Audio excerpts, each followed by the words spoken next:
And we have to be very honest with ourselves. If you look at all the poverty indices in the world today, you find that in southwest Nigeria, the incidence of poverty is 20%. In the northwest, it is 80%. The northeast, it's 80%. Why is it that the poorest parts of this country are the Muslim parts? Why is it that in a state that started Sharia in 1999, and we just heard the opening verses today, Iqra bismi rabbika alladhi khalaq. This is the very first verse revealed in the Quran. How come that the state that started Sharia is not the one that is the most educated state? In fact, how come that in that state in 2017, only 24 children got 5 credits in secondary school?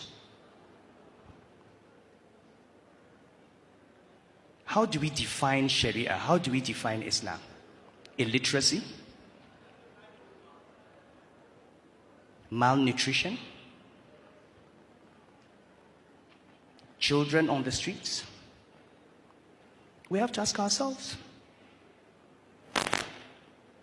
And we can't ask those questions until we begin to understand through usul that you have to live in this world well in order to serve Allah for the hereafter.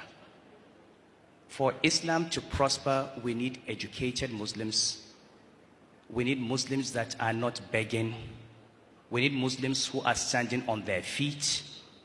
Believe me, if poverty continues in the north, Islam will disappear from the north. The Prophet said, Allahumma inni a'udhu bika min al-kufri wal-faqri. Allah, I seek refuge with you from disbelief and poverty. And he said, Kad al-faqru an yakuna kufran. Poverty can lead to disbelief.